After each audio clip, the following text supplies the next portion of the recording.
Welcome, everybody, to episode 62 of PT Shop Talk. On today's episode, we talk modalities, all things, what we like, what we hate, what we use, what we don't. Probably make fun of some people, probably make fun of ourselves. Then we finish up with our top 5 favorite fictional baseball players from movies.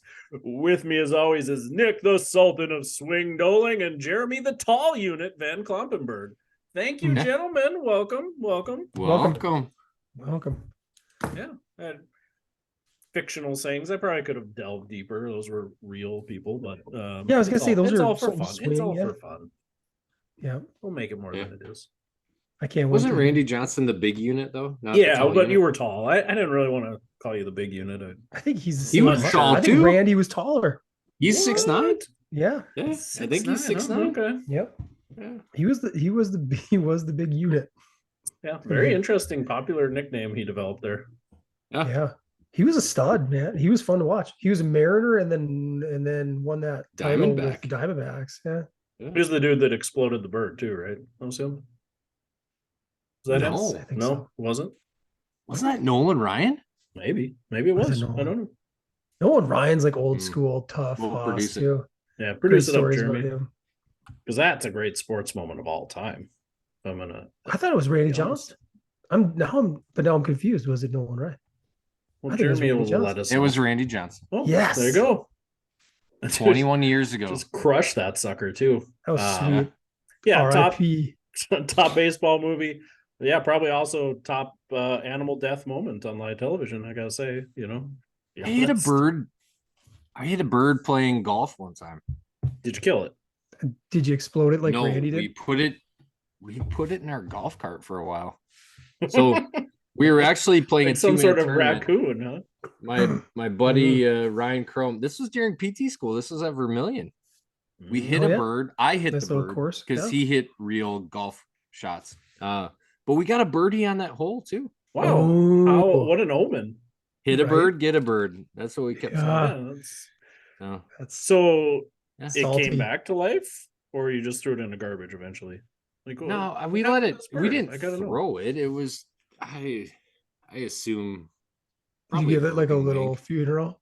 Like no, it was alive. He wanted to do for his cat, and we tried to talk him out of it. Yeah, that's. It's called a callback. That's a callback. I get it. Yeah, man, I had bird. So you collected the bird, and then what'd you do with the bird?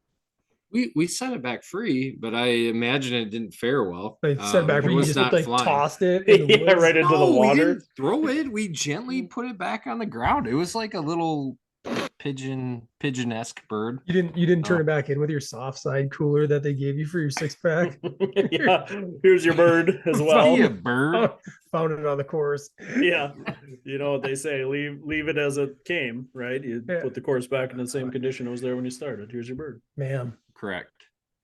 Oh, so before pod, I mean, do we talk about these test levels? Because we had some good discussion going before we hit the record button. Yeah, I'll be curious because you are now going to get yourself checked, right? Yes, correct. Yes. Yeah, and I always was. I mean, our listeners will recall I made that commitment. It will be tomorrow morning. As we're recording this right now, it's Wednesday, the final day of May. Little spoiler to our listeners as we're recording. So tomorrow, Thursday, June 1st, I will have my labs drawn, and I should get them back.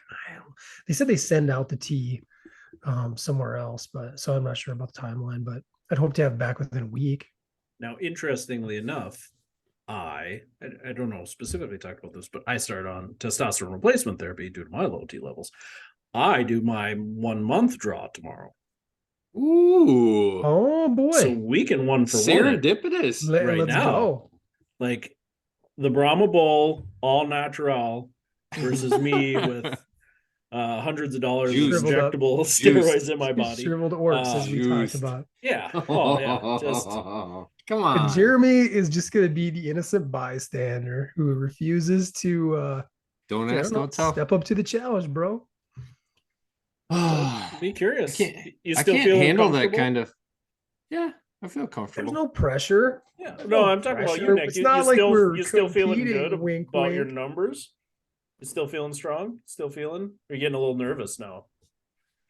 I think he's nervous. Yeah, the Evo. Yeah. I'm honestly you not. appear nervous. I'm interested. Yeah. Are you a little? Says the guy who won't get himself tested.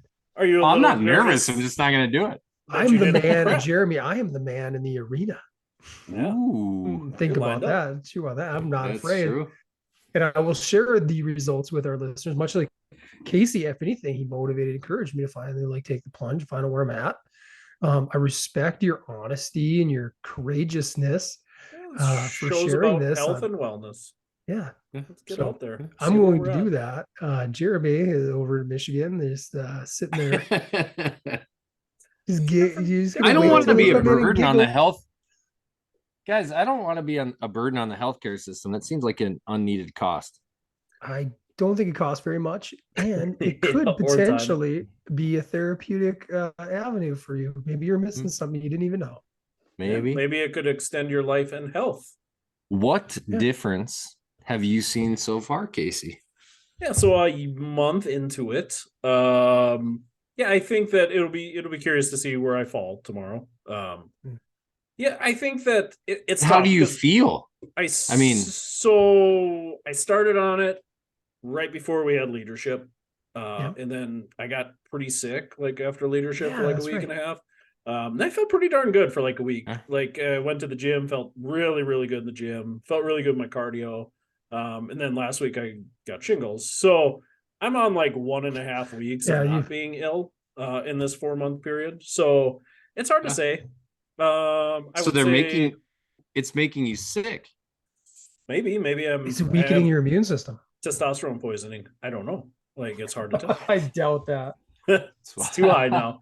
I'm trying not to get checked. We'll find out tomorrow. I'm not trying to get poisoned. It'll be interesting. So obviously they check your liver enzymes and stuff to make sure your liver's processing it. There's a little conflicting information on that. Obviously your liver is going to process it. But at the same time I do an injection, so my liver doesn't have to process all the nasty stuff. Really should just synthesize like normal testosterone would. But they do say because I have a little bit of fatty liver disease, non-alcoholic fatty liver disease. There's some studies that say testosterone levels improve that actually. So really curious to see if my levels improve, because I do if I go in and get blood work, it does show that I have a little bit of elevated liver levels. Liver enzyme levels are a little high, so which was a little bit why they're hesitant to put me on it right away. But then we talked about the fatty liver disease and they're like, oh, that explains it then. So I'll be curious to see that. Be curious to see what my cholesterol and things look like, because that stuff historically has been pretty good for me. So just make sure that stuff's not going out of whack a little bit. Estrogen levels, see how much I'm converting that way too. When they started me on it, they give you 2 different pills. One's just dissolves under your tongue, take it once a week, and that's supposed to block conversion to estrogen. So you don't convert your the blue pill and the red pill. Yeah, I took them both. I'm in and out of the matrix. And the other pill they give you, I even forget what it's called. I should know my own medicine better, but that's a pill that causes your testicles to continue to produce testosterone. Because obviously, guys, here, that's probably the number one side effect people talk about with TRT is testicular atrophy. So this drug's supposed to prevent that. I can't say I'm measuring my testicular volume right now. I don't know. Maybe a person should. I'm just eyeballing it. My eye gonies, I'm pretty decent at range of motion. So now it's eye volume measurements. Everybody thinks they have good eye gonies. Nick, you have great one. I should have just sent you a picture. You do have a pretty good eye goni, Doling. Yeah, Nick's eye gonies are phenomenal. I have seen them in person. Thanks. It's taken lots of time and practice and luck. I'm interested. You raise a good point. That's the big absurdity. Even going back to where we were raised, I think we all came up in the fear of steroids era. Yeah, where they started having more PSAs on it and after school specials. There's a famous after school special with Ben Affleck, where he's before he really broke, and I think he's a basketball player, maybe call it, but he gets on the juice to become a better athlete, and just goes into roid rage, has all types of acne issues and stuff like that. And then learning about it in school, the big fear was like, yeah, it shuts down your own natural testosterone production coming from your Leydig cells and your testicles, and they shrivel up, like you said, Casey.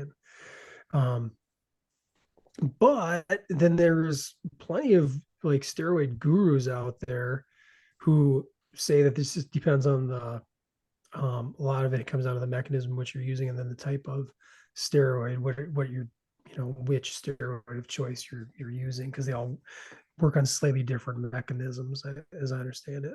And that would be an interesting thing to ask, because like they start you on TRT, but they give you the injections. You don't self-administer them. You can, but I guess then that falls under like a different pharmacological thing. Like to give me steroids is a little different than going to a clinic and getting an injection. Just I suppose because of obviously they'd give me steroids and then I will go sell them to other people. So I don't even know technically what they're injecting me with. Like what kind? Like is it? I just know the steroid names like Winstrol or things like that. Is it? Andro. Is it analogous to that? Is it just I don't even think Andro wasn't like, I mean, Andro is not like a true steroid though either. Yeah, that's how you get by, man. That was a supplement, really. I mean, just but yeah, Deca. Don't get all mad about Deca it. Ball, Yeah. So I don't know if that's like even worth asking.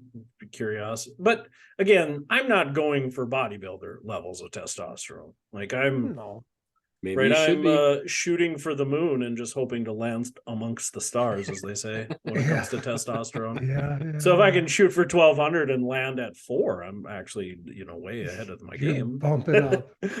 Moving in the right direction. Because I would say, other than again, I felt kind of cruddy the last month, but I don't know if they're related. But can't say I've had any other side effects like acne. No, body hair never been an issue. That's average. Yeah, acne, no acne or anything. Always been pretty good with that. I felt like my skin and hair is maybe a little oilier, but I've probably always ridden on the dry side of that. So it's kind of pleasant actually. I feel like my hair is softer. Maybe it's because it's falling out. I don't know. Yeah. But actually I haven't been watching that. Nothing to lose, Clomp. Yeah, right. See, here's the thing. I look at it too. This is almost like getting an MRI, right? Like getting an MRI and like, I don't want surgery. Well, why do you need the MRI? I'm like, I'm not going to inject anything into myself. This is not okay. I understand. Yeah, it is. Why? I'm not going to do anything. It's apples to pomegranates. No, it's apples to apples. That's you like, can do something different if I'm not going to do a treatment. But you could explain a lot about how you're feeling, maybe some general malaise, or you decide not to do it. Plus, the expense side is much different than an MRI. Maybe I think that's maybe where unless you do the treatment, unless you do TRT. I'm talking about the test. We're talking about the test. Yeah, that'd be like you saying unless you do the surgery, right? Yeah. I'm looking at it like $50. Yeah, versus like $1,100-$1,200. Yeah, but if I'm not gonna do anything about it, I don't see the point. Maybe lifestyle change alone is maybe if your results were catastrophically low, like Casey's, you would change your opinion. I never thought I would. And you got a therapeutic. What if you got a therapeutic exemption? You're back hooping. Oh man, could you imagine? I'm not going to. You don't. You're living in this 10 yards on the drive at the golf course. Do you think maybe you're already made his mind up, Casey? Do you think maybe your mental status is due to your low T levels? Like you're such a negative person. Maybe you're missing that. No. Casey's cutting deep. Yeah, that's just my Dutch heritage. Yeah, Midwesterners like that, aren't we? Yeah. Yeah, we had my mom down this last weekend, and she was coming. She's driving back home. Everything's like bad. Like everything's bad, so you're never disappointed. Like, hey, mom, she shoots us a message on her way back to good old North Dakota, and like, how's travel going? Oh, it's terrible. Traffic's awful. It's been terrible. That's the response. But I'm like, that's so my mom. It's like, I don't know. I wish there was more good stuff out there. Don't try to change us. Don't do it. Trying to change you. Go get that tea out there. Feel better. Feel better. Glowing. Yeah. Positively glowing. Oh man. You'll probably want to reverse your vasectomy. Oh, nope. It'd probably reverse itself. I don't want to. They just like, yeah, we're back, baby. Were you twisted? Were you snipped? Right? They two snipped, kids, right? 2 kids. That's enough. That is enough. No, it's not. Doling. Double your fun. Yeah, it is. Double your fun. It is. God. It's too much tea. I don't know. You're right. We look back and when we the first 2, and then we have that 4-year gap between Maddie and Gunner. It was slick. It was a lot more simple, but also it's like I'd never give up those 2 little guys for anything in the world, right? Well, I hope you wouldn't say that. It's like, especially on live podcast division. They might listen to this someday. That's a big difference. But it is a lot. 62. That's where I finally got my validation. I knew it. I knew he loved me. Yeah. No, boys. But it's easy to look back though, and like those first, like until Maddie was like 4, it was pretty, but even then, kids are simpler too when they're younger. Doesn't make it easy, but their needs are a little simpler, less nuanced than as they get older and they're in activities and they're navigating relationships and school grades and all those things. Yikes. That come with it. Those things change it too. I gotta point that part out. Yeah, I think obviously everybody's a little biased, and I don't think most people would say a nay to that. But I would say most of my patients, probably all but one I can think of, was like, I wouldn't do it any other way, or like I wish we had more kids. Those are typically the 2 things you hear. Like, oh, I loved having 3 kids, 4 kids, 5 kids. I wish we would have had more. I've had like one old lady that had like 4 kids. She was like, "It was terrible. I wish I would have never had those last 2." I'm like, she's from the Midwest, definitely. Thanks for your honesty. Yeah. It's probably my mom. She only had 3, so it couldn't have been her. Couldn't have been her. She would have identified with that patient for sure. But yeah, I think I've only ever had one patient that's like, too many kids. I regret it. Yeah. Instant therapeutic alliance. It's just instantaneous. I know what you're saying. Yeah, I get it. So we'll hopefully by the next recording we'll have some results back, and I'm excited. This is like Christmas. Like this is like the week before Christmas now. I'm not anxious. It's just you guys are my boys, and I feel like you've kind of put me on this pedestal. As you said, the Brahma Bull. Mm-hmm. And you've got 16 kids. There's got to be something working down. I don't want to let you down. Factory is churning something out for sure. If I'm not like 1,400, it's like, Nick. It's false. No, then we get down that. We get down that road where we're like, this is a Ponzi scheme. 7 times my testosterone level. That seems steep. He is who we thought he was. Yeah, right. He is him. Crown them, I guess. Just interesting. It's been around. I think we've established. I've probably followed mixed martial arts a lot longer than you guys have and more closely. So if the you're TRT beyond one day, then you're correct. Correct. Yes. If you followed it more than once, yeah. Does anybody else fight besides like, was it Conor McGregor? Yeah. Him and Kimbo Slice. Shoot. Kimbo was a beast back in the day. R.I.P. Kimbo. Anyway, sorry, Nick. I didn't mean to interrupt you. You were talking mixed martial art. You've been following it longer than me. I think combat sports alone, they do a lot more drug testing. Because it's just like the Olympics, but the Olympics are every 4 years, and that's the only time you really care about it, right? And by that point, the argument's always been made that people dope. Their dope game is so clean that they know how to cycle off by the time they're competing and being tested. But have you seen Icarus? No, just very little parts of it. Watch that documentary. That was good. Those Russians, man, they dominated forever, and they knew every way around it. Yeah. And that's been documented. I understand that's what Icarus is about, but there's been some other very, very interesting articles published about like how broad and the extent of the Russian, blood doping and steroid use, and in like every single sport too. It's But, wild.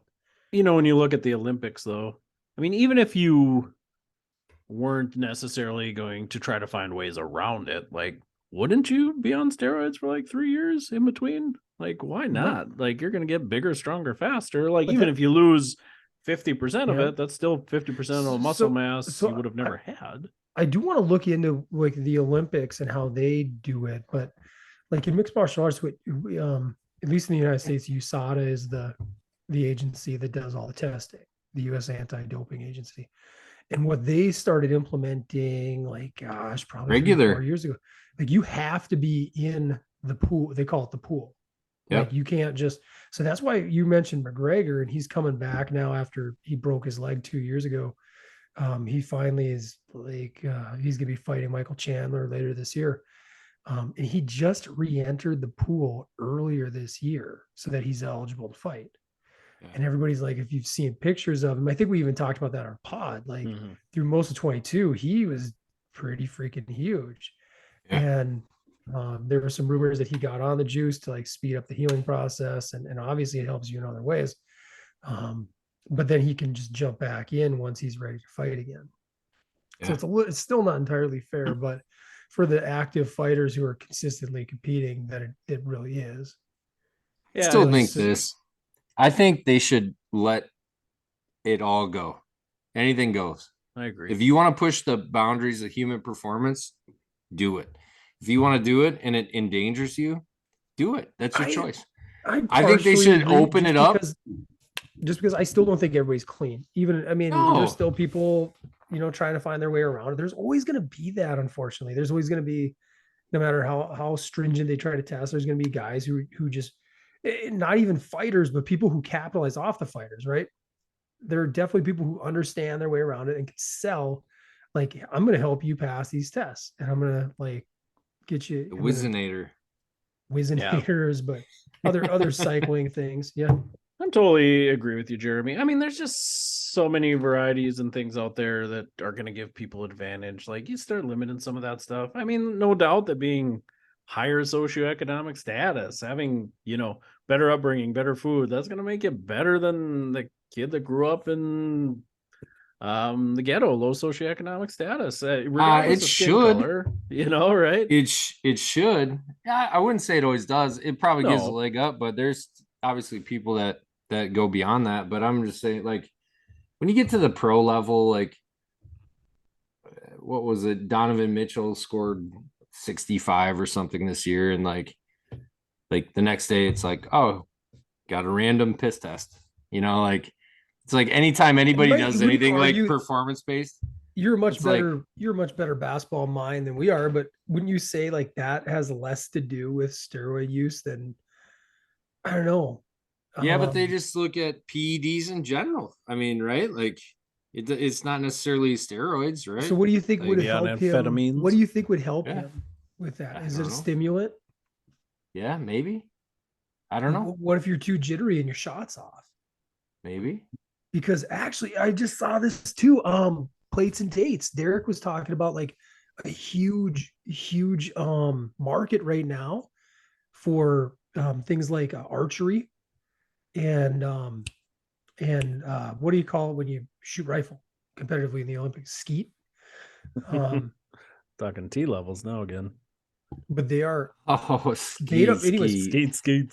These guys get illegally prescribed beta blockers. Yeah. To bring everything because you don't want to be shaky, you don't want to be nervous.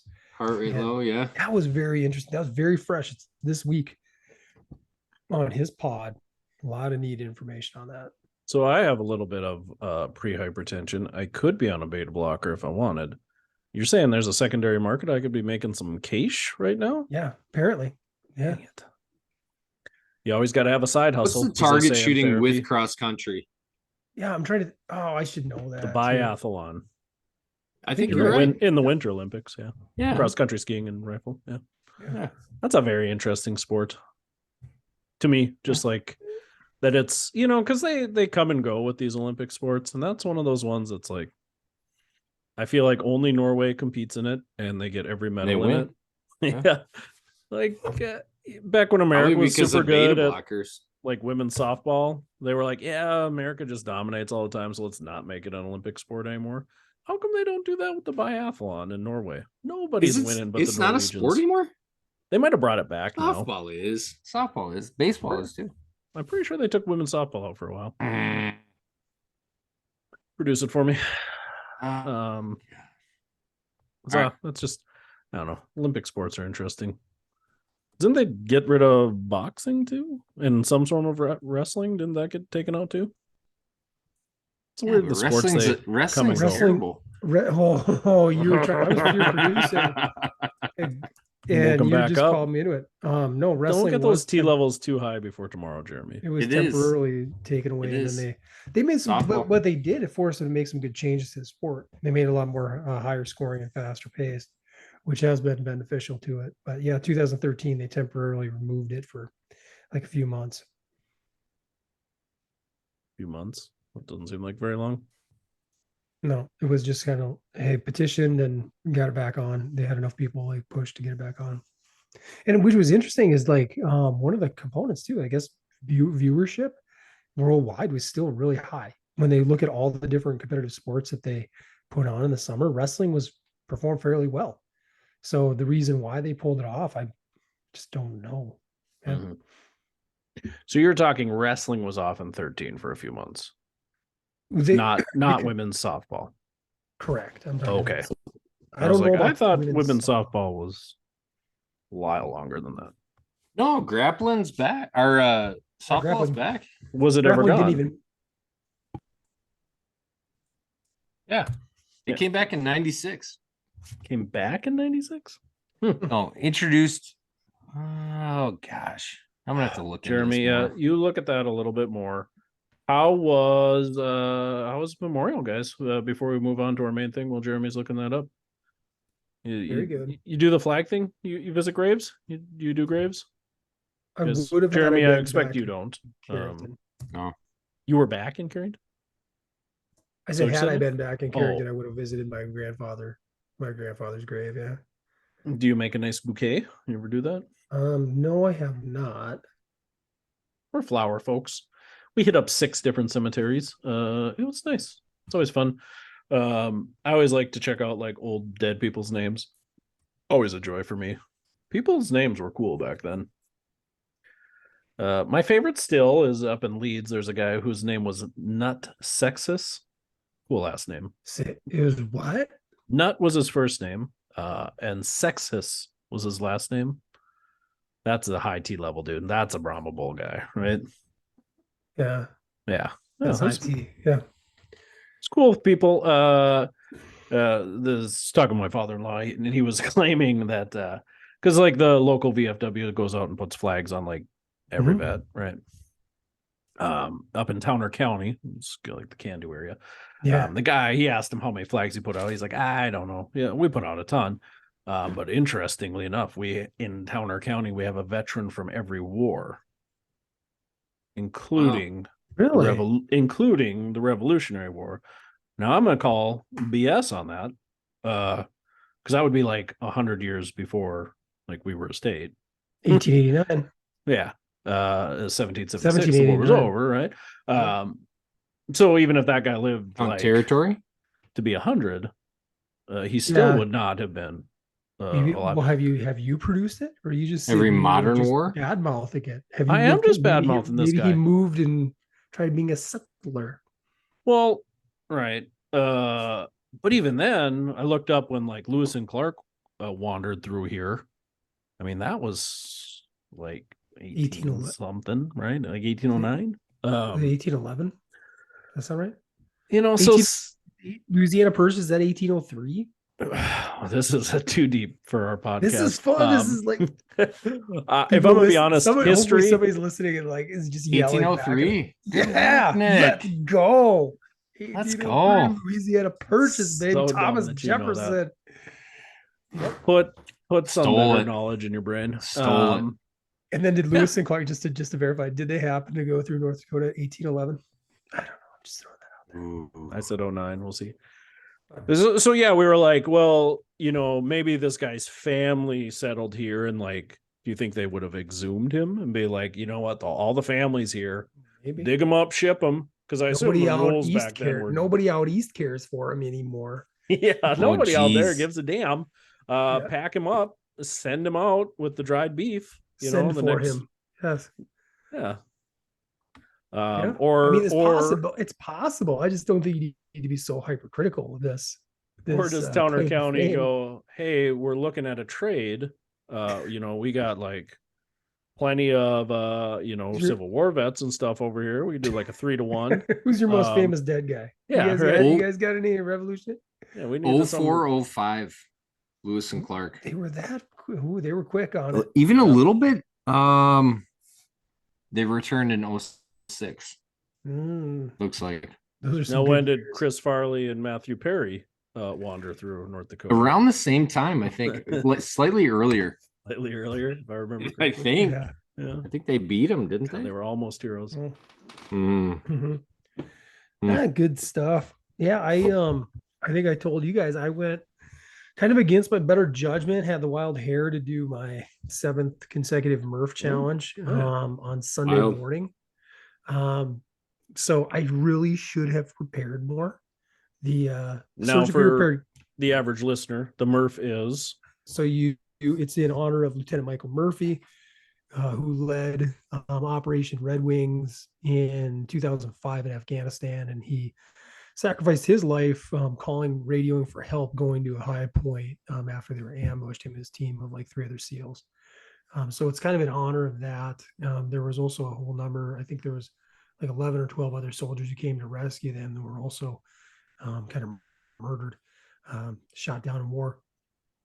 So it was apparently a workout that Michael had liked to do while stationed. So you run 1 mile and then you break up a combination of 300 squats, 200 push-ups, 100 pull-ups, and then you run 1 more mile. And when you do it as prescribed, it's men wear a 20-pound vest and women wear a 14-pound weight vest. So I have yet to ever do the weight vest, have that component to it, but I've done it 7 years in a row with just body weight. It's good. And I seriously had no intention of doing it this year and just had acquiesced, knowing that post-surgically I'm only 6 months out. Like the 22nd was 6 months. So kind of had just not even tried to train. I'd barely done any running, distance running. And it came down to like last Thursday, a colleague of ours, Wade Fliggy, and I were talking. He asked me if I was going to be doing it. And I said, nah, it's, too soon. Did he call you soft? No. He agreed. He supported that decision, and I thought it was wise. Yeah, it was like, yeah, I assume it's too early for you, Nick. So it kind of planted a little seed, because I did it last year on the left, but the difference was that was closer. That was almost 10 months post versus 6. And that 4 months different. Is very different. Yeah. Especially when I look back, like last year, I was running I was able to clock some 2 and 3 mile runs to build up that endurance, like starting at the end of April. And I did that like nuns this time. So, but talking with my brother-in-law, Kyle, on Saturday in Sioux Falls, he was kind of telling me, he was going to do it for the first time. And I told him I was proud of him. I thought that was awesome. And, the whole drive home, I proceeded to start playing it out in my mind, like how I could make it happen. And if I had experienced any right-sided knee pain, I would immediately stop and try to listen sensibly. So that was the agreement I made with myself to do it. Oh yeah. How'd you feel after? Actually, the knee held up incredibly well. The rest of the body was really, really sore until today. So that was Sunday. It felt great, right? No DOMs had set in yet. Yeah. Monday was pretty achy, but Tuesday was like yesterday. Just moving around the clinic was slow. I actually did some recovery stuff yesterday, mobility prep and just stuff like that. Throwing some BFR on my legs to help help some knee recovery, and feel pretty good today. Yeah. So besides the BFR, what other favorite modalities would someone like yourself use? Usually some ultrasound to recover. Testes. Oh, it works. Oh, it works. As we talked about. Now you go 3 megahertz on that? I mean, superficial. Keep it superficial. Yeah. You don't want to go deeper than that. No, go deeper than that. Go on. Just burn them out. Okay, what's your rationale, Jeremy? You got to microacoustics the inside, right? And then if you want to get that cavitation, you got to start from the middle, and where the fluids are, right? Yeah, obviously continuous. Yeah, yeah. I shouldn't even have to ask you. No pulse. Go for it. Don't move the sound head. Ooh, I don't know. That's a deep burn. Might affect my test tomorrow. That's how you know it's working. So yeah, that's a great segue. Yeah, perfect segue to our conversation on modalities. I think it might just be a kind of a fun little conversation. I mean, we obviously have talked about it, toyed about it, crap called on it quite a bit on the show. So I'm just curious to see. Interestingly enough, as we had this on the docket, we do plan these shows a little bit in advance, maybe to the surprise of our listeners. But man, did an ultrasound today. Didn't feel good about it, but did it. Why? What was your rationale for doing it? Yeah, what was my rationale? So this patient historically has been seen by other therapists. And I saw her one other time, 2 other times. Came in the first time. Classic. Well, my pelvis is off. The therapist, resets my pelvis, hits me with some ultrasound. I feel better. Okay, let's see how you're moving around. Moving around. That pelvis looks fine. Nothing wrong with you. It looks good. Like, I think you're just sore. What kind of stretches, exercises you're doing at home? Show me a home exercise. It's like, that all seems good. I think you probably just overdid it a little bit. Here's a few other things to try. And I could tell she was very frustrated with our whole meeting because she was like, you haven't even had me bridge, you haven't straightened my legs out, you haven't done any of that stuff. And I'm like, well, I watched you walk, I watched you bend, twist, you look good. Because it's not real. And that was the I came in for the ultrasound. Am I going to get the ultrasound today? And it's like, all right, I acquiesced. I did. I knew it was gonna make her feel better. And I probably so interestingly enough, I stretched her out, did the ultrasound. I stretched her out, and then I did the ultrasound at the end because I didn't want to do it, and then I finally acquiesced at the end. And she's like, normally I would get the ultrasound first. At the beginning. Yeah. She's like, I don't even order of operations. So we got done, and she was like, it doesn't feel like it did anything. It's like, okay, go home, try your exercises, come back. We'll have a follow-up. Right. You weren't like, because it doesn't work. You didn't explain that. Use it as an educational moment. No, I didn't. I honestly don't believe the therapeutic alliance would have been strong enough to really make a difference that way. Right, you could go back and forth on that. As far as something so strong, obviously I close that door, she goes somewhere else, gets it from somebody that truly is just going to sell her on the BS that it works, and they're going to see her a million times and do it. So I was hoping the exercises and stuff, I'd be able to keep some therapeutic alliance, build on that.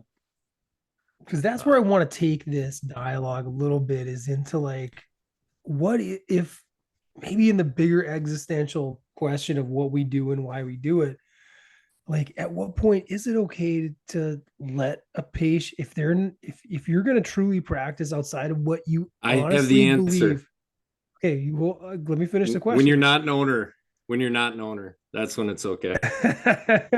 That's the correct answer. God, there's so many ethical dilemmas in that. Okay, but when is it okay to let them know it's okay? Because I'm not going to practice. Like we got to come to a mutual understanding of what we agree upon will be effective for you. I got to educate you, and you got to give informed consent, right? Correct. And at what point is it okay for us to just let that patient go if they're going to demand something, right? If it's It was like, you're gonna do this, and it's like, or I'll go somewhere that will. It's okay. I wish you the best. You know, at what point is there a point for that? Jeremy says no. You don't think, honestly, you don't think your thoughts on that have changed? No. Letting somebody walk out of the Jeremy, clinic? how many ultrasounds did I do when I was owner? Well, we had 2 working machines. I'm not saying that you did a ton of them. I had 2 working machines and I never had to use them. But they were rocking. I believe that if they weren't rocking that much. Yeah. No, they weren't. We never, especially in hindsight, now that I can see what the frequency of utilization is elsewhere, I'm like, man, we were really blessed that we just didn't have a huge demand for it. Now, we did have patients request it, don't get me wrong, but I used that as a moment to educate them. And yeah, every now and again, I'd very infrequently provide it if I felt it would, to your point, Casey, help improve the therapeutic alliance. And I know I talked to Jeremy about this, and where you're going with it is sometimes I said, okay, if we have an hour with a patient, maybe I could justify a session or 2 where I can use 10 minutes to ultrasound, educate them along the way, and then move quickly away from it. And then they're totally bought into the next 50 minutes that I'm going to do that I truly believe is going to be more effective. But as far as ultrasound goes, I just told the student this today, that's the challenge, is like, when you go to it, how quickly you can move away from it, because it's tough. And that doesn't have to just be ultrasound. It could be dry needling, it could be system, it could be taping, it could be manual therapy in general. Like I told her that, I'm like, if we're having, like, we're an ambulatory outpatient clinic, we have somebody walk into our clinic and we lay them down on a table for an hour, I'm like, I don't know, I guess it's just like, I think we're doing that person a disservice. Like, they're up, they're doing things, they're living their life, we should make them better at that. Right. And that's, I think, is the ultimate challenge, is when you dip your toe into that, it can be very hard to get away with that. Like, get away from that. I agree with you, but I think we got to make some distinctions here. Like, I don't want to put taping in with modalities, especially depending on the type of taping that you're doing. Kinesio taping? Kinesio, maybe more so. Yeah. But even kinesio, I know it improves circulation. Anything else that it does, re-education wise, all that other stuff, I can't verify that. But I have seen photographic proof repeatedly with my own patients where it improves circulation. Yeah, but I mean, you could say the same thing with ultrasound. It heats up the tissue and improves circulation. But can you though? I mean, that's almost theoretical. But I mean, heat alone is going to improve circulation. If nothing else, you can tell it's warm. And I do think that's what's interesting about, like, our profession is, like, I would say something like ultrasound pretty much universally crapped on by our profession. Like, anybody that's probably practiced in the last 20 years knows it doesn't work great. You do it because patients have this expectation that for some reason as a profession we have not done good at shifting people from. But then, like, at the same time, these same professionals are going to go and do a ton of other modalities, that have probably about the same amount of research behind them. So it's just interesting, and as a profession, how, like, we kind of pick on ultrasound as, like, our evidence-based practice. Like, this is ridiculous, I can't believe people do it. But then, we'll go do soft tissue mobs, or we'll do joint mobs, or we'll do dry needling, or we'll do cupping. There's a million other modalities. We'll throw TENS on. All these things that really haven't had, like, I would say, great research. None of them have knocked it out of the park. Okay, hold on. No, there's a lot of research behind joint mobs. And there's a lot of research behind manual therapy combined with therapeutic exercise.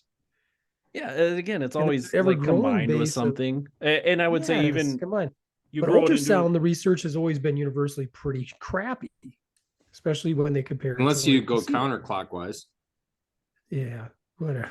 Yeah, and when you compare it to placebo, it's no better than placebo. But typically, I've read enough ultrasound studies. The commonality in those research, I would say a large majority of them, is the patients got better with both. Right.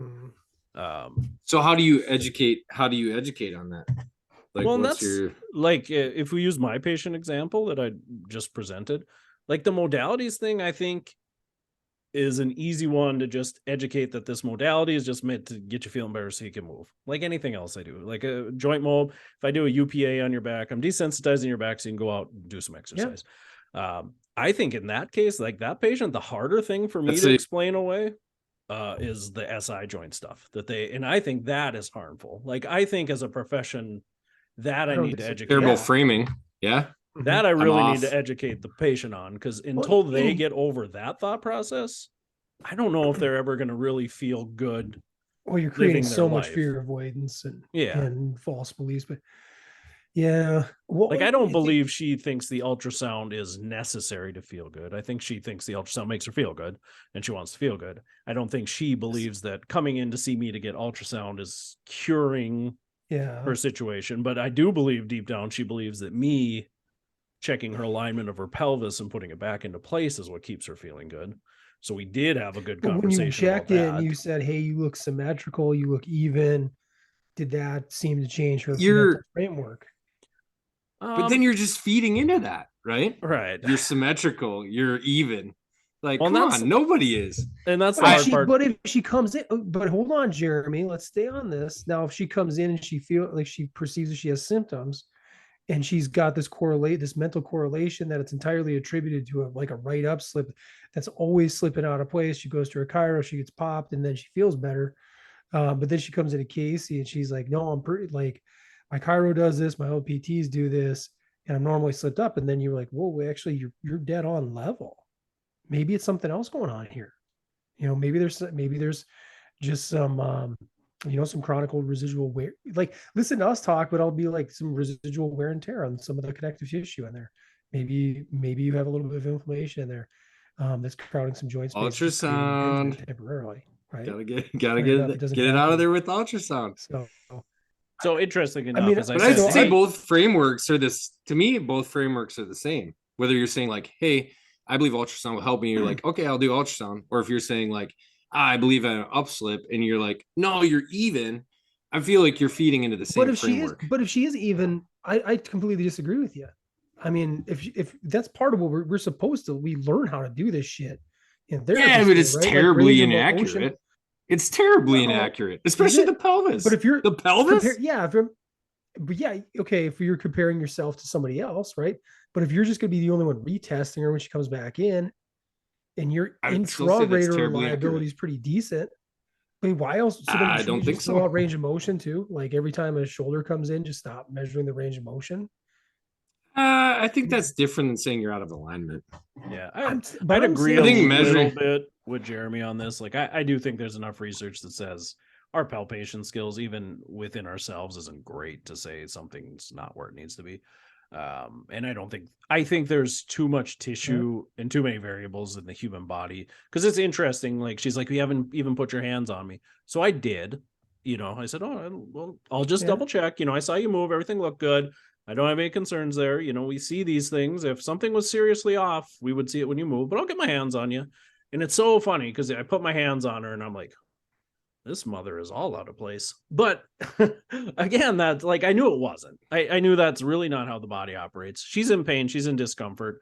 There's probably some natural avoidance of movement. How she stands is probably off. There's like a million variables to what you feel, right? Is it truly stuck? I obviously highly doubt it. I mean, there's just no motion in the highly doubt, but it's possible. The other thing I'm going to say is it's possible. Like, I'm not going to be too much of a stubborn ass to be like, this stuff just unequivocally does not happen because research shows that it does not happen. But then isn't it possible that ultrasound helps? Possibly, but I don't use an ultrasound. I don't have one. So, and then what I was going to say, you don't have one either, and you obviously don't have issues. I have one. I told our patient, I think we've used it 5 times in 5 years. Okay, you got maybe, one. But I'm the same way. But I'm like, I don't know. I think a lot of those frameworks, like when we feed into like you're off, you're out of alignment, there's a slip. I don't know. I think to me those are dangerous frameworks to like keep reinforcing. And we keep reinforcing ultrasound too, and we keep reinforcing other modalities too, instead of just saying like normalizing, not marginalizing, and just saying like, hey, some of this is normal. You can just feel pain and nothing has to be crazy out of whack. And that's kind of what I'm saying. So we're talking the same thing. We're kind of talking the same thing when we're talking about the SI. Yeah. Right? And being able to not necessarily validate it, but be able to say, hey, I'm going to listen to you. I'm going to check this out, but it's not your generator of pain. And then I think you can use that as a tool to get people to move away from that belief, right? But that's really damn hard. We've got generations of people who've grown up. I just had a patient on, it's been Tuesday, yesterday. They talked to me about how they slipped and she had a slight slip up in her house. She's like 80 years old, but pretty healthy. Caught herself, but she wanted her knee checked out. So where'd she go first? Even though she's under my care, she's been under my care once a week for the last 6 weeks. She went to a chiro, right? And he went and adjusted her knee. I have no idea what that means. But that's where she decided to go to first, right? Probably a fibular head manip. That's about the only thing you can get a nice audible pop at the knee sometimes. Maybe a nice patellar mope. Or is it just a quick, right? High velocity. Well, there it is. Yeah, could have just been a straight PAP, but and I'm using that as a quick anecdote, but just I know we have a lot of experiences like that are very similar, where people are coming in they've been going to like a chiro for decades. Anytime anything's wrong, and they're this is sublux, that's sublux, everything's slipping out of joint for you, and we just need to pop it back in. So those things are dangerous, and I think we can use this as an opportunity to say, no, you're not. You're actually pretty stable. It's probably something else going on. I got to check it out, or else they're not going to listen to me, or they're not going to trust me enough. Right. Patients want to be heard. We know that. But Jeremy, correct. I see what you're saying on the terminology. Maybe when I told that story, I think there's a big difference from me looking at your pelvis and going, everything looks fine. There's nothing there I'm worried about, versus I checked to your level. I think there probably is a difference in that terminology, even though technically I was kind of meaning the same thing. So I think our words, even a tiny minor thing like that, to go, everything looks level, versus no, everything looks fine. I don't see anything wrong with how you're moving. There probably is a subtle difference there that really sits with the patient, especially a patient that comes from a place of malalignment, right? I may be feeding it by saying level. Now we've talked a lot about ultrasound. Let's talk about some other modalities and just get, kind of thumbs up, thumbs down, thumbs in the middle. Ionto's come up a few times lately in some recent meetings. What are your guys' thoughts on iontophoresis? Yeah, we give that a little thumbs downer. We did it. Probably when I was a student, we did a ton of it. Like Orthopedic Associates, they ordered it all the time, and we just had our bottle and did it all the time.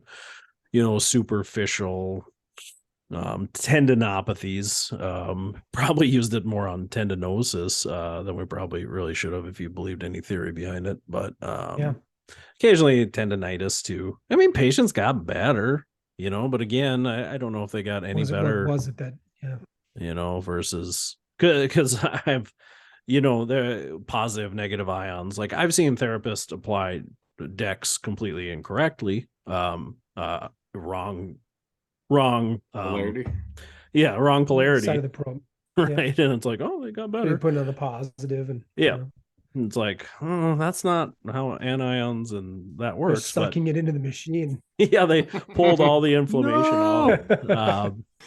So, and I guess I've kind of, again, not beat a dead horse, but you see that with muscle energy stuff too, where therapists will have an idea of how to correct, and then they'll do the muscle energy that's like completely opposite of that, and it still works too. Yeah, because you gotta, if it's down slipped, you gotta use the hip flexor to. Yeah, forwardly rotated. You better get those hamstrings to pull it back, and if it's out flared, you want multifidus and things to pull it in, and it's in flared. You gotta be speaking Chinese to me. Yeah, I mean it's and again, it seems like it doesn't matter what you do, it helps short term. So Ionto's probably that way too. And I mean Ionto, like that's an uncomfortable buzz you feel. So there's pretty good input to the patient there to go, something's working. Must be working.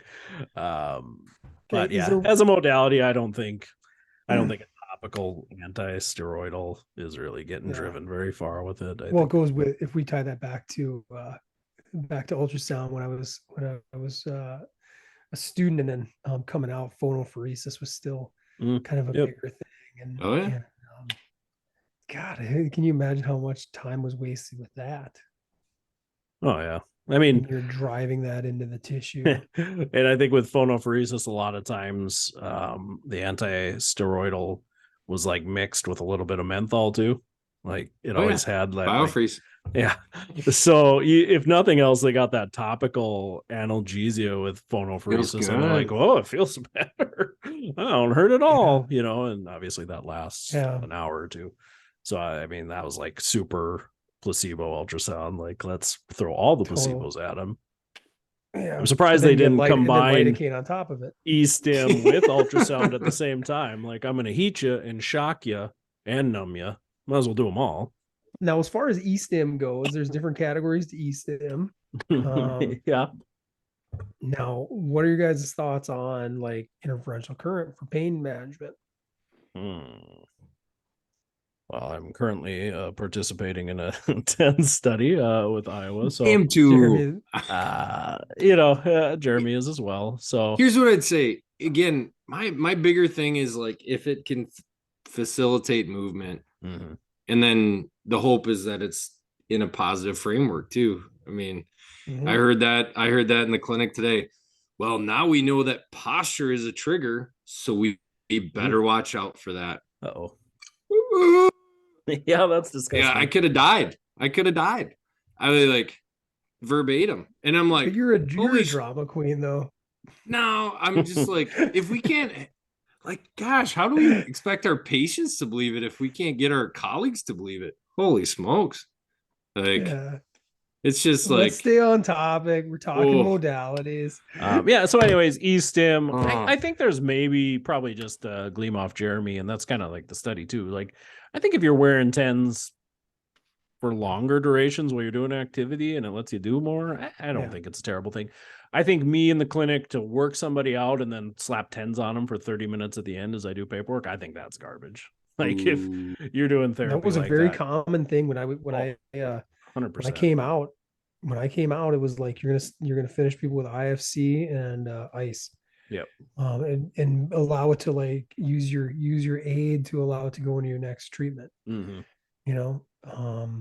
And I don't, but at the time you come up through it and you're like, I guess everybody else is doing it. And the verbal outcomes from patients, again, to your point, anything's going to feel good. Right.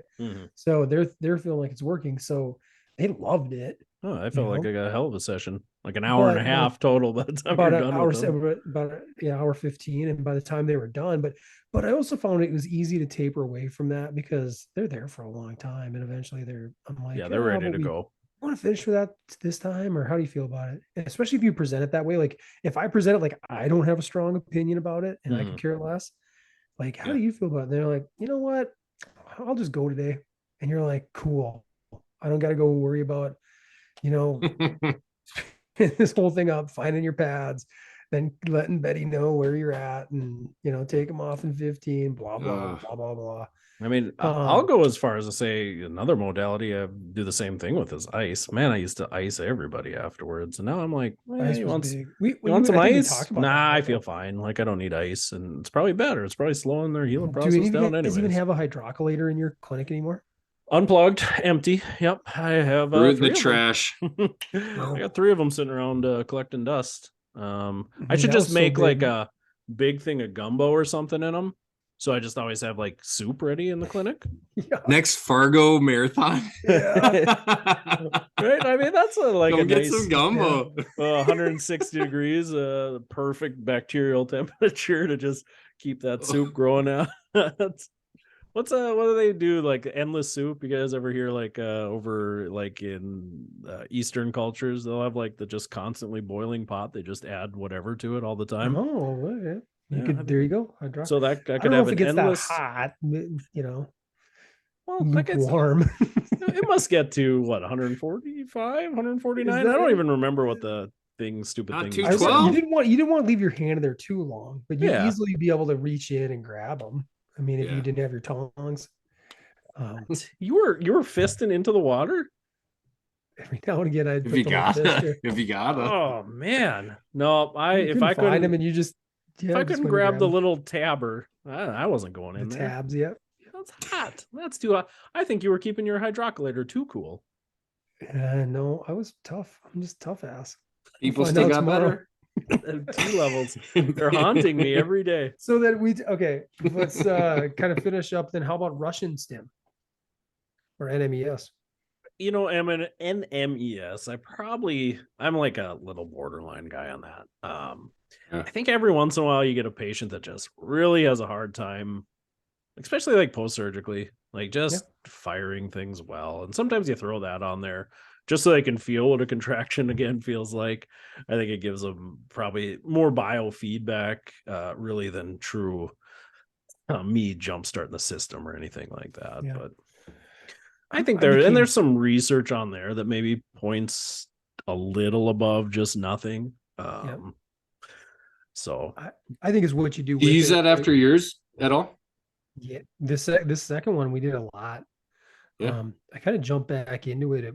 I requested that we jump back into it with like isometrics and isotonics through the midpoint of this rehab. And what was interesting, I don't know if I've talked to you guys about this, but a little bit of just the self-conscious aspect of my recovery as well. Last week I caught Ashley home, our PTA here, awesome PTA. And I just said, hey, if you got a second, would you mind taking a circumferential of my quads, my distal quads, and just see how they compare? Because in my mind, when I look down, like the definition, like my left one looks like a normal quadricep now. My VMOs come back real nicely, but my right's still kind of mush. At least in my mind, it appears to be that way, And she's like, yeah, no problem. We'll catch you after lunch. And this is where it's a great example too for any listeners. Sometimes patients are wrong. And she took the measurements, a slightly hook line. And my right, my more recently injured one, is almost 2 centimeters thicker than my left. So do you think there's a difference between like dominance? That and then, but when we initially measured, I had quite a bit of atrophy going on back in December.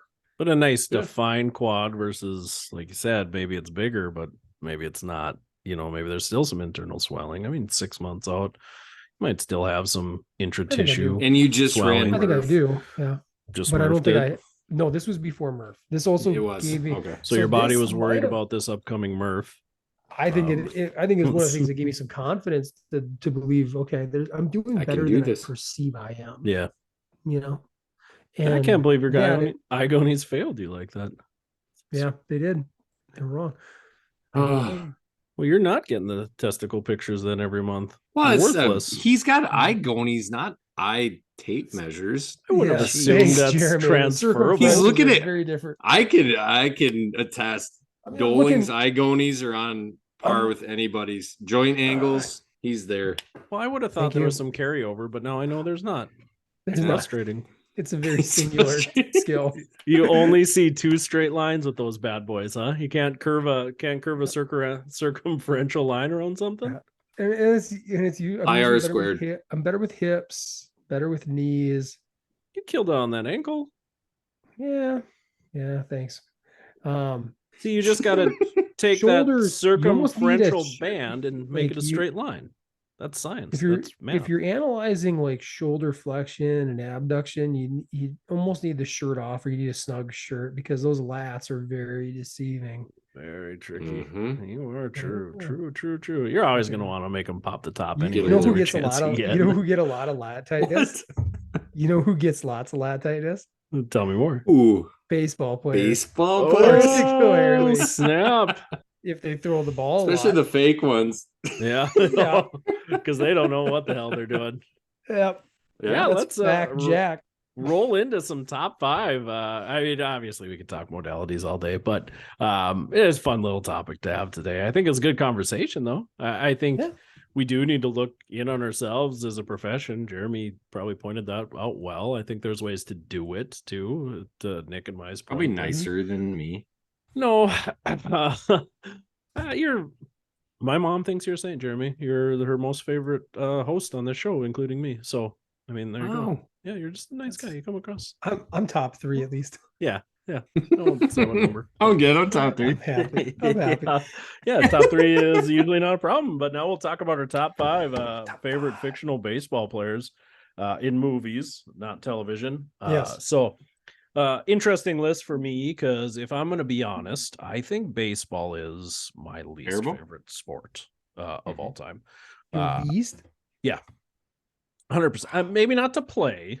I don't mind swinging a stick here and there, hitting a ball, crushing it. But boy, watching a game, that is about the worst. I think I would rather watch wrestling, if I'm going to be honest. Oh, thank you. Movies on baseball are better than watching baseball most of the time. True, but it's surprising. I think back to baseball movies I've seen, man, like a handful, like 4. I don't know. So my list is fairly limited, and I could have had multiple characters from the same movies fill out my entire list. Same like 2. All 5 are from Major League. Close. I could have pulled everybody from Major League. I really could have. And made a good argument. Well, and like I think what's hard for me, like I don't like baseball. I've never seen Field of Dreams. I assume there's, but those are real. Is that right? So they wouldn't account. Yeah, they're based off of real players, like the Chicago White Sox. Black Sox. Old Moonlight Graham. Shout out to the Hibbing area. I believe that's where he's from. Yeah, I know we got a listening area out there. So, Bull Durham, never seen. Some of the hits I've never seen. Never seen Bull Durham? No. Those are those movies. They went like Bull Durham transcends baseball. I mean, baseball is like the backdrop, but which is going to be like all my top 5. I remember watching Mr. Baseball when I was a kid. Didn't like it. Selleck. Yeah, didn't care for it. Yeah, saw that. Yeah, so it's just like a lot of the big baseball movies I've never seen. Again, 61, but that wouldn't have counted on this list anyways. But yep, you can't count 60. Unfortunately, very good movie, very well made movie, but never seen it. You can't. Yep, it is very good. Yeah, so I'll gladly start, because my list is going to be. I don't think a whole lot of carryover, if I'm gonna be honest, because this should be fun. Today's been a fun episode. I had some stretches. So my number 5, fake people. My number 5 played for a minor league baseball team. Nick, we'll see if you can name this baseball player. He played for the Hackensack Bulls, and he was a pitcher. The character's name went by Montgomery Brewster. From Brewster's Millions, would be my number 5 favorite baseball player. Again, decent Richard pitcher. Pryor. Richard Pryor. Yeah. Very enjoyable character in that movie. Watching him absolutely lose his mind over trying to lose $30 million in 30 days. If you've never seen the movie, still to this day, quite enjoyable, I think. It's a fun movie. Andy, it is a fun movie. Really good in that. He's good. He takes his millions, he brings his whole minor league team, sets up a game with the Yankees, I believe. I mean, very cool moment. So a fun baseball moment at the end. Even they actually played baseball in the movie. I just didn't pick a character who was backstory was a baseball player. They played, and he just had love of the game. Even though he was super filthy rich, he still loved playing baseball. So that's my number 5, Montgomery Brewster. Good. Always, I'll take Richard Pryor anytime we can work a bit. We have not talked much about Richard on this. His movies, unsung hero. I grew up on his movies. Man, Toy, which is crazy when you think of the premise now, looking back on it. Brewster's Millions, See No Evil, Hear No Evil. Crazy. The one See No Evil, Hear No Evil. Yeah, the whole stuff he did with Gene Wilder, man. Gene Wilder. That was great. I loved all those movies. They're so good. Yeah. And I had no idea he was as aggressive of a comedian as he was as a kid. I just thought he was this hilarious actor. I didn't really know his stand-up until later. And I was like, I don't know why my parents were letting me watch movies with this guy starring in it. So anyways, that's my number 5. Awesome. Jeremy, you want me to go next? And then you want back clean it up? Yeah, I can. Oh, yeah. Well, cleanup's 4th, right? It's the better thing. It's later. You're cleaning up. You're cleaning up the business. Huge baseball minds. Huge. All right. Weird. We'll have an invisible player go 3rd, and then I'll bat cleanup. A ghost batter. Okay, you get the idea. I understand. Yeah. Not everybody can bat 3rd and 4th. I've heard that expression before. Now, my number 5, I had to go outside of my main baseball movies and go back to one that's kind of an unsung, not terrible but not great '90s movie.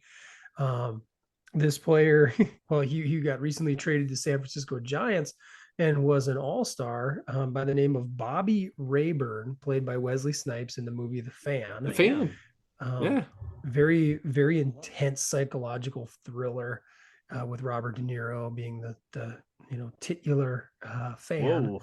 But Bobby Rayburn is quite the player that I believe they modeled off of Barry Bonds, even because I almost think in the movies, and he traded from Pittsburgh to San Francisco, or it was a free agent acquisition.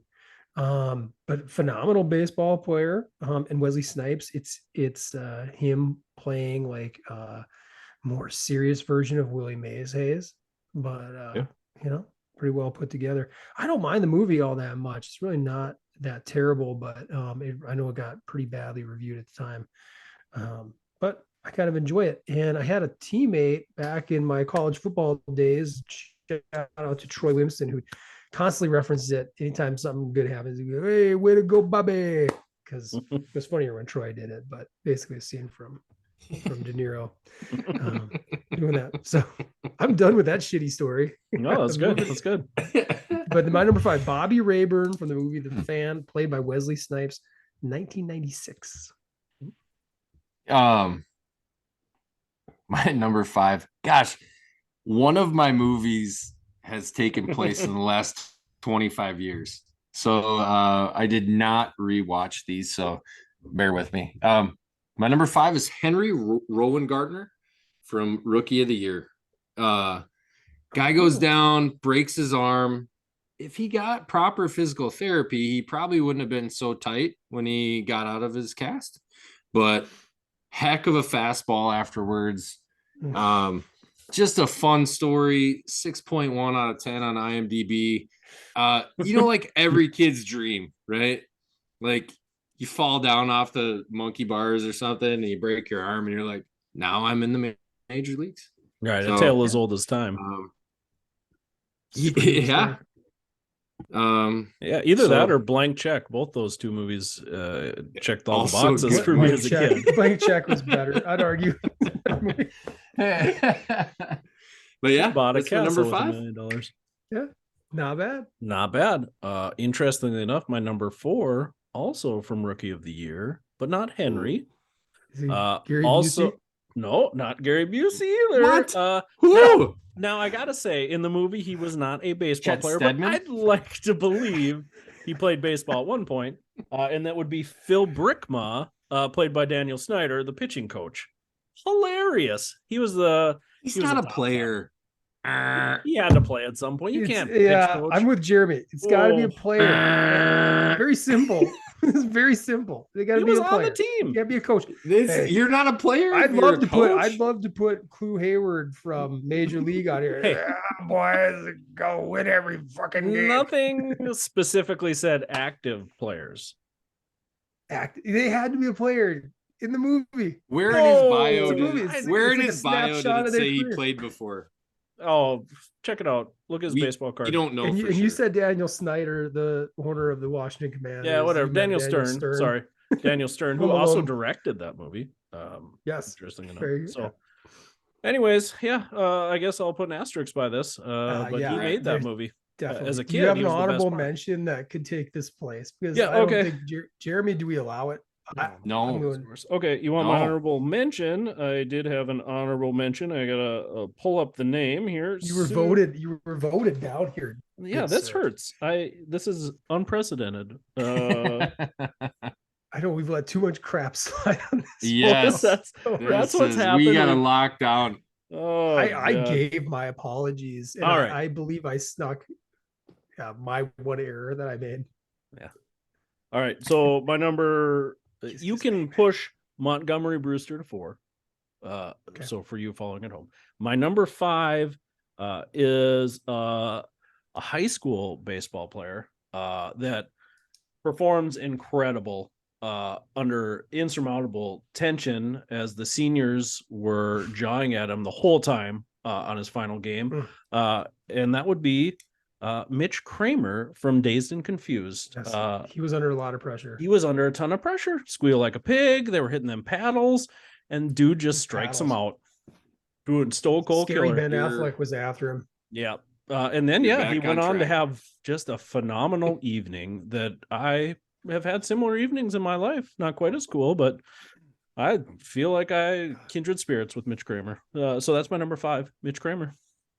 He did. He played a great game. Yeah. So, okay. You kind of slightly made up for your terrible. You guys are going to hate my number 3 as well. You better start rethinking it. You better make it fit. Give me time. Criteria. Because I think the famous Kiss Kiss Bang Bang moment, I did quickly swap it out because I felt terrible about breaking those rules. My number 4, I'm going to get back on track. Clearly stated. Now, my number 4 was a little bit of a wild man with a sketchy past. Little foreshadowing there. He's a very, very solid pitcher, although he had some ups and downs in his career. And by the second one, he was already a little bit of a slump, but he really peaked for the second half of the season in the first Major League movie. We're going with none other than the Wild Thing, Rick Vaughn. Could have been higher, but yeah, I get it. His career track record was a little too shaky for me. And he tried. He just didn't stick for a fictional baseball player. By the second movie, he just wasn't. He was trying to change it up too much, and he needed to stick to the heater. Yeah. And he was nicknaming his pitches, and it just wasn't working for him. Man. And, call that just one the no legacy. There's just a who's the splash in the pan. Nobody remembers Major League 2. Oh, no. It's not that bad. Yeah, if they would have just kept Wesley Snipes, it would have been a lot good better. either. Yeah, it's not that good either. But it's like an MES. They also went from R-rated to PG, and that didn't work. However, it has a fantastic fake movie trailer with Jesse Ventura and Omar Epps. Whatever that fake action movie was, it was terrific. That trailer is really good. But yeah, my number 4, Rick Vaughn from the Major League series. We'll take Major League 1 for sure, 1989. Cool. Okay. Can't argue. Good choice. I like how you brought. I like how you brought athletic legacy into fictional baseball players. Like he would have been higher on my list, but he had no. Yeah, the stats. He had no legacy. He had that slump in the second movie. Can't put him up higher. My number 4 is from the one movie on my list in the last 25 years, and this is G Baby from Hardball. Keanu Reeves, love it when you call me Big Papa. G Baby takes a stray bullet. It's enough to make you cry. Just emotion or make Casey laugh. Hilarious. Best part. Just a touching film. That one did not reach a 7 out of 10 on old IMDb, which I think it should have. It was a pretty solid film. But yeah, it's my number 4. Sorry, I don't have, like I said, I don't have a lot of. It's better than Daniel Stern, and it's better than Daniel Stern. Daniel Snyder. Either or. Everything about that pick was brutal, Casey. Daniel Snyder. You guys. That dirtball. So hard on me. I couldn't even think. I love you guys. So prepare for controversy with my number 3 as well. Oh, you had a chance. Okay. No. Let's hear it. Similar vein. Now, for sure, this guy was a baseball player. Okay. Big time hitter for the Cubs. Fell on some hard times, liked the bottle too much, fell out of the majors, wanted to stay in the game, couldn't play anymore. So he decided to pick up coaching of a little ladies baseball team. And it would be Jimmy Dugan from A League of Their Own, Tom Hanks. That's my number 3. Okay. Rough baseball player. Top 5 fictional coaches. Oh, fictional baseball coaches. Just like the coaches. This is a different list. Player. It's not a different list. He was a baseball player. You guys, you're making a We were lot. on Is there a different scene with? wavelengths. Does he? It's been so long since I've seen that movie. Me Is too. there a scene where he plays baseball in the movie? Has to be. I assume he hit the ball around You in can't practice. even answer that. Well, I didn't go watch the movie tonight. Hanson, did you put any effort into this list? About as much effort as I put into baseball movies. I mean, I enjoyed his character. It was my favorite part of that movie. Your brain. You guys. That's my number 3. I'm not even gonna apologize for it, and I'm not picking another one. Jeremy, what's your thought on that? That's weak, Casey. It's some weak ass shit. You guys. Weak ass top 5. I'm just trying to participate. We said before, you could just go through the major league lineup and you could fill your total top 5. They actually play baseball. A boring ass list of my 5 favorite major league players. I tell you what, I'm tore up that I don't have Pedro Serrano on my list. I am too, actually. He could crush it. He could crush it. And he found Christianity eventually. You know what? Jimmy could crush it too. Back when he played for the Cubs. Yeah. You know, he's just at a different part in life. Willie Mays Hayes. I even had another Wesley Snipes baseball movie. He was a shortlister for me. If I had to pick, if you guys forced me to pick a number 7, you should have picked him and not a coach. It'd be Willie Mays. I don't know. What's your number 2 going to be? Kevin Costner in Draft Day because he's a football GM. Fictional baseball owners. But he mentioned how he played baseball in high school. Yeah, I think that would count then. But I've never seen the movie, and I can't say he did say that or not.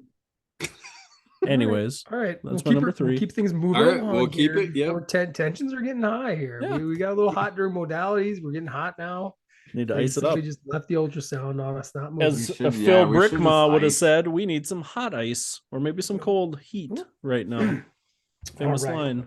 I'm going to come in with a kind of a lesser known film. It's actually a really well made film, fun one, from 1999, and the whole movie's juxtaposed inning by inning with this guy's amazing, perfect game, and it's played by Kevin Costner. The character's name is Billy Chappell, and he's a baseball pitcher for the Tigers, and he is pitching a perfect game. And every inning, like, he goes out there and, like, you know, does a strikeouts, but then when he goes back into the dugout, it's like flashbacks of his life. So just a pretty cool, neatly made movie that brought him there, and how he's on this comeback, because even at one point he accidentally he's into carpentry and he accidentally buzzsawed like a bunch of tendons in his hand, you know, and he had to rehab and do some therapy to come back from that. So pretty good movie called For Love of the Game. I recommend it to anybody out there if you haven't happened to see it. Pretty good. I'm kind of a Kevin Costner guy. I don't think he's done a lot of total crap.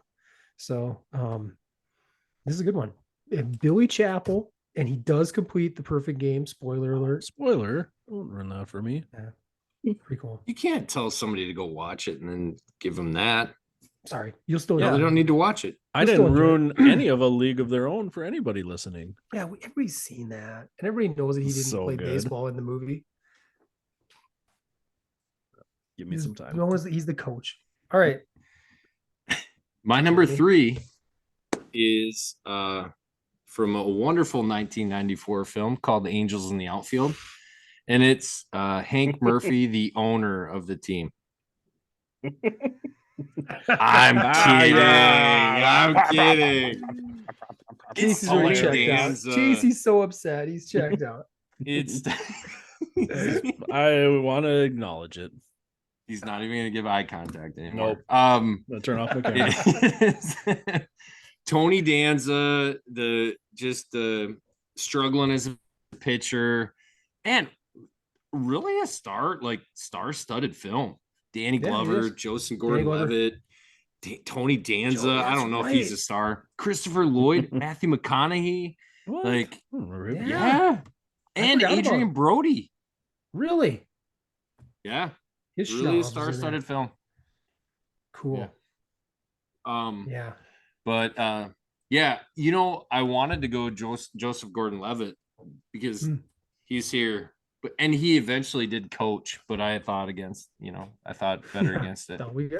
You understand? You know, even when the Angels weren't there, he came through in the clutch. So big ups to Tony for that. So What was his name? What was the character's name? Mel Clark. It's a good baseball name too. Good solid, like old, that's like an old, yeah, like an old one from like the 70s and 80s. Mel Clark through the famous, 18K game. And I love that Christopher Lloyd was Al because he wore the American League hat, right? He was Al. Yeah, the boss Christopher angel. Lloyd's just good. I don't think Christopher Lloyd was bad in anything. Nothing comes to mind. Yeah, it's pretty good. Nothing stands out. Yeah. It is shtick. Very good. Yep. Casey, it's back to you. Back to me. My number 2. Whatever coach you have in mind. No. Whatever GM is. GM. Yeah, this person did play baseball in the movie. Hit a home run. Okay. What? Even better. Wisecracking. Love the game. Like it even better. It would be Hamilton Porter from The Sandlot. Classic catcher. I thought that's what catchers did, was just make fun of people. I thought that was the coolest thing. Yeah, put some weight behind there, smack talk the other teams. Got to play that minor league team. Yeah, my favorite person on that team. Lots of good kids, but he was the one that stood out for me. That's Hamilton Porter. My number 2. He was doing some chaw too, wasn't he? They all were some like tobacco. Yeah, thrown up on the old. So they got sick during Wipeout. Yeah. Great movie. Great kid. Fell on some hard times, but I think he's cleaned himself up a little bit. Actually, he hasn't. I'm thinking about the kid from Mighty Ducks. I think him. Yeah. Charlie, not Charlie. No, I think he's Charlie in Heavyweights. Yeah. Charlie Banks is or Adam Banks. Never mind. I'm getting all my Disney movies. That's Dawson's Creek, isn't it? Yep, that's Dawson. That's Pacey. You're thinking of Daniel Snyder. Easily confused. None of them owned a team, Casey. Okay, I'm sorry. I'm lost. No. That's my number 2. This is a good segue because I got my number 2 is a catcher. Catcher brought into a minor league baseball team. The Durham Bulls. His name is Crash Davis, played by Kevin Costner. So I go Costner back to back on my list. Honestly, 2 different characters. One of the best catchers in all of baseball films. Like I thought they always came off as like the little that I knew about baseball. Like they're the captain of the team, it seemed, and the wise, kind of coach on the field, so to speak, but not a coach who's not going to actually play the game. Careful the words you use. That he wouldn't field general, like the quarterback, make quarterback an actual general. And he's brought in the mentor the rough and rugged Nuke LaLoosh, played by Tim Robbins, and kind of reel him in and get him ready for the show. That was the first time I ever heard the big leagues referred to as the show. And I thought that was really cool. It's like all this inside baseball speak. Really just a fun movie, Casey. You should check it out. I mean, it's got a good reputation for a reason. Lots of sex in it. Like a lot of backdrop is just like about men and women in relationships. And Susan Sarandon's great in it. But she's no Crash might Davis. Beat Silk Stockings. It probably does. They're our best sponsor, Jeremy. Cool it. 1988's Bull Durham, the baseball player is Crash Davis. All right. My number 2, I didn't put legacy into the conversation, but it was Ricky Vaughn. Man, when he's coming into that, when Wild Thing goes off, I mean, my goodness. And chills. Yeah, chills. I mean, I don't even know if I can say anything else. Like the glasses, the haircut. I mean, he just did it all. So yeah, that's my number 2. That attitude. Ricky Vaughn. Yeah. Yeah, that's a perfect segue into my number 1, which is also Ricky Vaughn. So Wild Thing, man. Again, didn't worry about his legacy too much. He was just my favorite baseball player / coach in a fictional movie that I could ever pick. So he's not the coach though. Did he coach? It's the same category, so I just kind of lumped them together. He's kind of a field general. Yeah, top of the list. If you're gonna put player coaches together in a top 5, he'd be my number 1. So yeah, Jeremy didn't say anything about him, and I don't need to say a whole lot either. But just cool. You love the attitude. Obviously, that movie came out. I was, a young kid. Just seemed badass. Plus the fastball. That's just baller. Super fastball. I mean, it just seems so cool. That's a movie, and Ricky Vaughn's a part of that. That's like the only time I've ever like wanted to play baseball and like watch baseball. I was like, oh man, baseball is so such sweet. A good movie. And that lasted for like a summer, and then I was over it. But we covered that in like, was it sports movies or something like that? We covered, and Major League is like by far my favorite baseball movie, and it's fun, but it's also well made and tells all these different stories. And you're right, Vaughn was like, he's the fun of that movie because his character arc isn't that important, or but everybody's got a little redemption to it, and yeah, pretty sweet. And then as you get older, the movie ages like super well too, because you pick up on things that you never got as a kid, like Bob Uecker's commentary throughout every game when he's getting more and more sauced up and stuff like that, and why it's funny.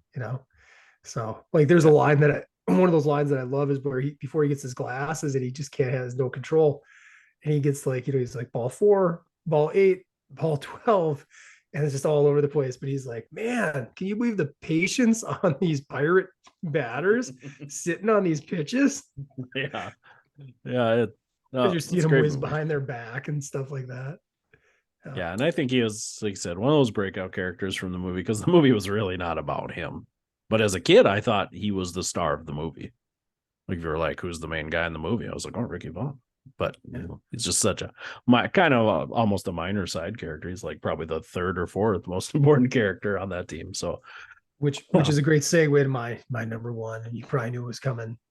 Jake Taylor from so I mentioned Crash Davis was one of the best catchers in the movie, but Jake Taylor is the best.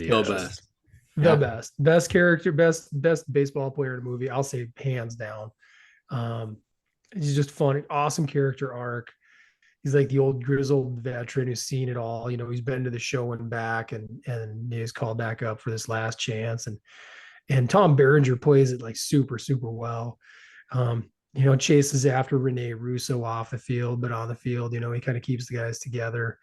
And he's got the quote of that whole movie, which still kind of gives me chills, is like after they realize she's trying to tank the team and sell it, and he's like, I guess there's only one thing left to do. And they're all like looking at him and waiting, and he's like, just win the whole fucking thing. And they all kind of rally around him. And well, I don't know if they give some cheers, but I mean, it's then the whole montage starts and they go on this tear, and you need a good montage. And then just a phenomenal, he's got the terrible knees, and when he fakes the big shot to the upper decks, and then he ends up bunting it in, like sacrifice bunt to get Willie Mays home and win, and just killer. Love that movie. Love everything about it. Jake Taylor, number one. Good choice. If we could have brought in owners / coaches, there was no rules against it. I would have been Billy Haywood from Little Big League. Man, early 90s was a really great time for baseball movies, because that's when I was still playing Little League. Man, to be the owner of the Minnesota Twins, how cool is that, right? Grandpa dies, I'm the owner. I don't know. Now, that is a little more questionable if he never played baseball, but I get it. He did play. He played Little League at the beginning of that movie, but that's not on the totally list. Would have been that's allowed. What we asked for. My number one, Benny Rodriguez from The Sandlot. Dude, he was Benny cool. the Jet, huh? Yeah. Wearing those chucks, like he just balled. Nick, blink twice if you're with us. He's practicing his stillness. He's so good at that. He's so mad about my list. He had to leave. But man, I don't know, man. Benny the Jet, he was so cool. Like, I don't know.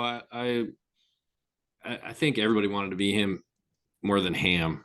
I don't know. I'm pretty presumptive. Now, if he was way cooler, was he not? And he was a way better baseball player. I get that part. Very good. I thought our list was just like our favorite baseball players. It was. I'll go with you on that. I enjoyed Ham more than, like, Benny to me was Vanilla Ice Cream in that movie. Like, he was. I'll agree with that. He was not like a splash in the pan, but he was a better baseball player for sure. Oh yeah, he played in the majors eventually. I think I just didn't like the character that much. He was you serve that role of making the kids like smalls and stuff, but I don't know, he just is so, besides his crazy athletic talent, it's just kind of boring. I don't know. Like, it was cool, like knock the stuffing out of the baseball, and yeah, like the shoes, just badass, tie him up. But I don't know, I just didn't like the character that much. So yeah, well, and my list is garbage, so I can't throw stones. So I get stop. It's not garbage. We're just giving you a hard time. Nick, I think, is trying to like go repower up his internet. He's cranking it away. Crank away another pump break, huh? Yeah. I assume that's actually what's happened. He just had to bust off some tea quick. He's 2 hours is too long. 2 hours is too long. Sorry, guys, my internet dropped. So especially with your boring list, I'm out of here. Yeah, right. I got better things to do. He was probably over there Googling stuff. Levels are too high. Too high. So yeah, well, interesting. It's been a real window into your life of this pod. Like, it's been 2 weeks in a row of lists I know nothing about. Yeah, this was a tough one for me too. Like I said, I had to go way back. Baseball was my jam early on. Like, played in high school all the way through, I think, 10th grade, and then like a silly coaching thing where they're like, you can't play basketball on the weekends if you're playing baseball. And I was like, well, fine, I'll play basketball. But baseball, like you said, such a fun sport to play, but even when it took 3 hours, it didn't seem like it, right? Yeah. But to sit and watch it now, it can be more boring to me. Yeah, it's brutal. I don't know if I said on the show, like, I went to the Red Hawks here, Fargo Moorheads, whatever, semi-pro team. Went for opening night, took the kids. Took my son, and my buddy took his son. And that had to be fun. It was all right. We sat down. It was one of those things where, like, one of our friends texted us and was like, hey, I got tickets. You guys want to go? Oh, sure. Mm-hmm. Like, that's cool. And then he's like, yeah, so you just got to go to the radio station and tell him my dad's name, because apparently his dad called in, won these tickets, and his dad, like, doesn't live in Fargo. So I was like, oh, okay. Starting to get to be more steps to going to the Red Hawks than it really needs to be. So everybody went and got the tickets, and they were like general admission, which at the Red Hawks is like these steel bleachers, like right in the sun, right on first baseline. It's like, oh man, should not complain about free stuff, but I'm like, I think I like $12 tickets might have been better in the shade. But anyways, we got there. There's a playground there, so the kids wanted to play. So me and my buddy are just watching the game, and they also have the pitch clock at that level now. Yeah, and I haven't watched any MLB, so I know nothing really about it. But I'm like, oh, this is great. This should go much faster. And for sure, like the first three outs go, it's been like 5 minutes. We're already at the bottom of the first. I'm like, oh, this is awesome. This game is going to be over in like 2 hours. Yeah. Just kidding. Like 2 hours later, it was like the top of the fifth. I was like, oh my God, baseball. Like, I felt like there was so many loopholes still to just stretch that game out. Like, timeouts and changes. And it was like, boy, this didn't speed it up as anywhere near as much as I thought. Yeah.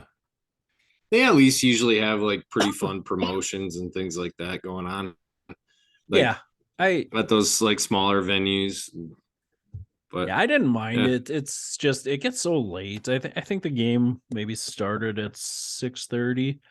But yeah, my kids go to bed at 7:30, so it's tough. Keep my kids up much past 8:30, and it's just a nightmare. So same. You're asking for a tough day the next day with that. That's for sure. So yeah, for us, it's mostly like the going to bed gets really hard. You would think like, oh, they're tired, they'll sleep like angels. It's the exact opposite. Like, I'm not tired. Yeah. Like, you're literally on the floor crying and smashing your own things, I think you're ready for it's bed. not because I'm tired. Yeah. Like, I don't understand my body and how it feels. Yeah, well, I kind of do. Go to bed. Like, in there, man. So it's just, yeah, it's tough because you're like, man, I want to see the game. But at the same time, it just takes so long. And there's, again, I kind of wish it was like soccer. Start a clock at 2 hours, the game's over. It's not a bad idea. That might be the best possible idea for baseball. Because I hate that again with the kids. You just don't know. Like, should we, even if it's like the 8th inning, it's like, oh man, should we stay one more inning to see how the game plays out? Could be there another hour and a half. Yeah. Like, you just have to leave at that point. So I don't know. Yeah. I think that game, society has changed and the game has not. Yeah, I would agree. Like, I'm sure there was a time where it was like, well, this is the only form of entertainment. I'm glad this is lasting 4 hours, because if it wasn't, I'd be staring at my wife in our small living room, like talking about, like, I don't know, bugs. I don't know what they do. Newspaper from this morning. Yeah. Can you believe the Johnsons are talking about getting a telephone? Like, that was what? Yeah. What's a telephone? Some sort of magic machine. I sure wish the Twins were on. Like, I assume that was just a great time waster, right? America's pastime. Like, it was literally your hobby was to listen to baseball. To pass time. Yeah, like, to pass time. We have so much time to, like, especially now that the sun has set. We don't have electricity. Like, oh, it sure is boring here. I wish there was something on. Yeah. Nowadays there's so much better stuff to do. Like, it's hard to imagine committing 4 to 5 hours to like a game. Yeah. I can't believe it still runs in the capacity that it does, with salaries, and like most teams can't fill like the stadium. It's crazy the amount of money they pay their athletes and the amount of games they play to have, like you said, 25% capacity stadium most times. I mean, it doesn't seem like it could make money, but it's just been around so long. I think it just runs itself. But yeah, and when you sell $26 popcorn, that's a high margin item, Yeah, but you think they just get together and go, hey, maybe we just do like 40 games, fill this stadium up, just be done with it. Like, it's crazy to me, like double headers and things like that. Like, again, we've moved beyond that. You don't need to play 2-3 games in a day. That's stupid. But then the struggle, I think, is with the legacy. And when you talk about records, when you talk about records and things like that, where you're like, oh, best winning percentage, and you're like, well, I won, 10 games because we only played 40 instead of 20 because we play 162. I don't know. It'd be hard to, a lot of asterisks, I guess. Yeah, but God, sometimes I feel like for the health of the game, you gotta almost just blow it up in some ways. Yeah. But I mean, obviously other, football's added in games. I assume NBA's probably added games. Like, they do it the other way. But I mean, those records the same. Yeah. Those records are, at least football anyways. I mean, the records are what they are. I think people accept it. So I don't know. I feel like baseball should just go the other way. Geez, even if you cut 60 games out and still at 100, that's still a ton of games. You're still playing more games than any other sport. A lot of games. Yeah. And then maybe your good players can play all the time. Like, I mean, you even same issue with the NBA, right? Like, it just sucks that you could spend $200-$300 to go to a game and not see your best players play. I mean, it's more pitchers in baseball than hitters, but even now I feel like hitters in baseball are going down all the time. He's got to take 2 weeks off, or like, it's just these weird minor injuries. It's just play too much, too big, too fast, man. And I think we talked about it a little bit too. I think in some ways load management has went the wrong way with sports too, but yeah, I think you baby the athletes too much, and then when they go out and give it 100%, their body fails them. But yeah, at a certain point, I think there'll have to be a tipping point, because a lot of those big guys, like big names in the NBA, they're playing 58, 60 games out of 82. So you're playing three quarters of a schedule. God, and they're all getting hurt in the playoffs too. Yeah. Jeez, every one of them. Yeah. I mean, I'm sure there is, but it feels like every big name NBA player in the playoffs has missed a game or two. Yeah. It's been a big story. So yeah, it's crazy. Like something's like what you're doing is not working. Like load management at the level you're doing. It's hard to say at this point that's just coincidental to go. Yeah, sometimes people just get hurt, That many players at that frequency at that point of the season, hard to believe. Yeah. But in agreement. Anyways, I don't think we're going to get Nick Doling back. So we will conclude episode 62. Thanks, everybody, for listening. Check us out on Facebook, Twitter. Check us out on YouTube, all under PT Shop Talk. Other than Twitter, that's PT Shop Talk 1. Hit us up at ptshoptalk@gmail.com if you got any comments, top 5 lists, you want us to talk about topics, you want to be a guest, anything like that, just hit us up. I do check it frequently, as far as weekly at least. So until next time, I'm Casey Hansen. With me as always, but not temporarily, Nick Doling, and always with me, Jeremy Van Klompenberg. See you, everybody.